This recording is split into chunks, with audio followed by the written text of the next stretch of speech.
Hello viewers, আশা করি সবাই ভালো আছেন। Welcome back to our channel mission employment. আজকে আমরা যে ভ্যাকেন্সিটা নিয়ে এসেছি সেটা এসেছি অন্নপূর্ণা ফাইন্যান্স কোম্পানি থেকে। তো মাইক্রো ফাইন্যান্স কোম্পানি মধ্যে ভালো একটা র্যাঙ্কিংয়েই আছে এনবিএফসিতে অন্নপূর্ণা ফাইন্যান্স। তো অনেকেই মাইক্রো ফাইন্যান্স শুনলে ভয় পায় যে মাইক্রো ফাইন্যান্সে বাড়ি বাড়ি গিয়ে কালেকশন করতে হবে, লোন ডিসবার্স করতে হবে, তাই এমএফআইতে জয়েন করতে চান না। কিন্তু আজকের যে ভ্যাকেন্সিটা নিয়ে আমরা এসেছি এটা সম্পূর্ণ আলাদা পোস্ট। এটা ক্রেডিট ম্যানেজারের পোস্ট। এখানে লোন ডিসবার্সমেন্ট আর লোন কালেকশনের কোনো গ্রুপ কলের কোনো দায়িত্ব নেই। তো চলুন বিস্তারিত পুরো ভিডিও তো আমরা আজকে যে ভ্যাকেন্সিটা নিয়ে আলোচনা করবো সেটা অন্নপূর্ণা ফিনান্সের male and female both can apply. তো পুরুষ মহিলা সবাই অ্যাপ্লাই করতে পারবে এখানে। এক্ষেত্রে কিন্তু অন্নপূর্ণা ফিনান্স বেস্ট ব্র্যান্ডের অ্যাওয়ার্ডও পেয়েছে বিএফিসআই সেক্টরে দ্য ইকোনমিক টাইমস থেকে 2022 সনে। তো ত্রিপুরাতে তারা হায়ারিংটা করছে। পজিশনটা এক্ষেত্রে অ্যাপ্রেজাল অফিসার।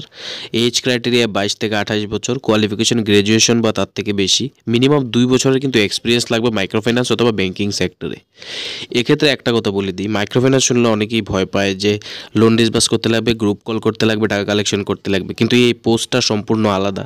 এই পোস্টটার ক্ষেত্রে আপনাকে কোনো লোন ডিসবার্স করতে লাগবে না। শুধুমাত্র যারা লোন অফিসার আছে তারা যে লোনের ফাইলগুলি এসে সাবমিট করবে, আপনাকে ওইগুলি টোটাল সব কিছু চেক করে ফিল্ড ভিজিট করে তারপরে অ্যাপ্রুভাল দিতে লাগবে, তারপরে গিয়ে তাদের লোন ডিসবার্স হবে।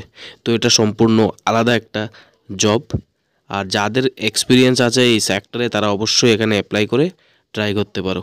কারণ অন্নপূর্ণা ফিনান্সের কিন্তু ত্রিপুরার সব জায়গাতেই এখন ব্রাঞ্চ মোটামুটি আছে। তবে মাইক্রো ফাইন্যান্স সেক্টরে কিন্তু বেশিরভাগ কোম্পানি হোম লোকেশনে পোস্টিং দেয় না। সেম ওয়েতে অন্নপূর্ণা ফিনান্সও কিন্তু হোম লোকেশনে পোস্টিং দেবে না।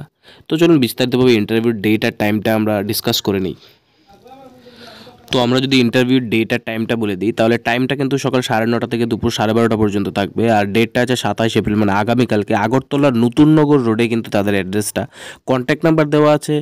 বলা হয়েছে যে আরও যদি বেশি এর থেকে কিছু জানার থাকে তাহলে এই নাম্বারে কল করে কথা বলতে পারেন।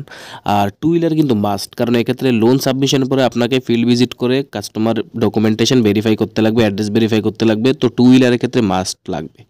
জব পোস্টিং ত্রিপুরাতে যে কোনো জায়গায় হতে পারে, হোম লোকেশন ছাড়া। আর আগরতলাতে যেহেতু এই ইন্টারভিউটা আছে, সাথে একটা জিনিস অ্যাড করে দিই। গতকাল আমরা একটা জব নোটিফিকেশনে ভিডিও আপলোড করেছিলাম উজ্জীবন স্মল ফিনান্স ব্যাংকের কালেকশন অফিসারের পোস্টের জন্য, যেটার ইন্টারভিউ 27 তারিখে আছে আগরতলা সেন্ট্রাল রোড যে আছে শিববাড়ির অপোজিট সাইডে। তো একই ডেটে কিন্তু ওখানেও 9টা থেকে দুপুর 2টা পর্যন্ত। তো যারা প্ল্যানিং করে প্রপার শিডিউল করে যাবেন আপনারা কিন্তু 2টা ইন্টারভিউ অ্যাটেন্ড করতে পারেন, কারণ এখানে 9:30 থেকে 12:30, তারপর আবার ওখানে কিন্তু 9টা থেকে 2টা পর্যন্ত আছে। তো আপনারা যদি সেই রকম প্রিপারেশন করে যান তাহলে আশা করি যারা বাইরে থেকে যাবেন তারা একই দিনে 2টা ইন্টারভিউ কভার করতে পারবেন। কিন্তু তার জন্য প্রপার প্ল্যানিং এবং সব কিছু আগে থেকেই ডিসাইড করে যেতে লাগবে। এখানেও যাওয়ার সময় কিন্তু আপনারা একটা আপডেটেড সিভি, আধার কার্ড, প্যান কার্ড আর ড্রাইভিং লাইসেন্সটা নিয়ে যাবেন। এক্ষেত্রে ডকুমেন্টের কথা কিছু বলা হয়নি, তবে আমি অ্যাড করে দিচ্ছি। উজ্জীবন স্মল ফিনান্স ব্যাংকের ক্ষেত্রেও সেম। আমি আবার ভিডিওটা এই ডেসক্রিপশন বক্সে অ্যাড করে দেবো আর আই বাটনেও অ্যাড করে দেবো। আপনারা ওখান থেকে ওই নোটিফিকেশনটাও দেখে ডিটেলস কালেক্ট করে নিতে পারেন। ঠিক আছে বন্ধুরা, আজকের ভিডিওতে এতটুকুই। এই যদি জব নোটিফিকেশনটা আপনাকে কাছে হেল্পফুল মনে হয় তাহলে অবশ্যই ভিডিওটাকে লাইক করে দেবেন, শেয়ার করে দেবেন তাদের সাথে যারা এই ভিডিওটা থেকে উপকৃত হবেন। আর অবশ্যই সাবস্ক্রাইব করে দেবেন, কারণ আমরা প্রত্যেকদিন একটা সরকারি বা বেসরকারি জব নোটিফিকেশন আমাদের চ্যানেলে আপলোড করি। তো আমরা চাই আপনারা যাতে ম্যাক্সিমাম এই জব নোটিফিকেশনগুলি কাজে লাগাতে পারেন, তাই আমাদের চ্যানেলটাকে সাবস্ক্রাইব করে রাখুন। Thanks for watching.